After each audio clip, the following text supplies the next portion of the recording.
ভোররাতে তেলিয়ামুড়া বাজারে একটি মোবাইল দোকানের তালা ভেঙে একাধিক দামি মোবাইল ফোন চুরির ঘটনায় চাঞ্চল্য ছড়িয়েছে।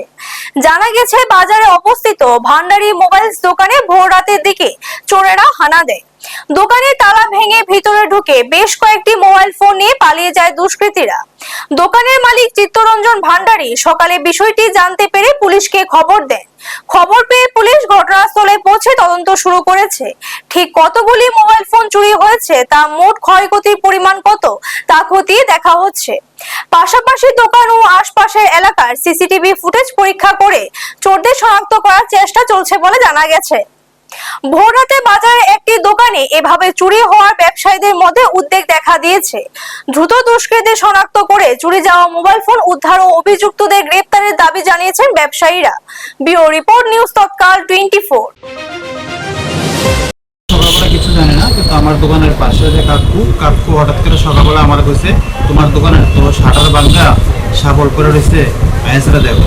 তারপরে আমি থানাত গেলাম, থানাত গিয়ে থানাত খবর দিলাম, থানার থেকে লুকাচ্ছে ঢুকে দেখি আইসরা সব ভাঙ্গা টেঙ্গে যতটা পারছে যতটা মোবাইল টোবাইল রয়ে গেছে গা।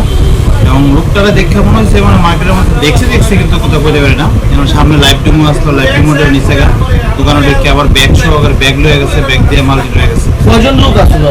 একজন দেখছি তো, একজন সিসিতে মোটামুটি যতটা দেখছি একজন লোক আসলো। চিনতে পারছেন নি? আমাদের না, চিনতে পারছি না। মোটামুটি মানে কয়টা মোবাইল চুরি হয়েছে? প্রায় 10-11টা। কিরকম আনুমানিক তার কত টাকা হইতে পারে? টাকা মিনিমাম তো 7-8 লাখ। 3টে 3:30 সময় হতো, রাস্তার পাশে একদম এত ফোকাসের মধ্যে কেউ কোনো নাই, কেউ নেই মার্কেটে, কেউ কিভাবে চুরি হয় রে? আনুমানিক চুরি কটার দিকে মানে কটার দিকে হয়েছে চুরিটা? এই 3টার থেকে 3:15-16-র মধ্যে। পুলিশে জানাইছেন না?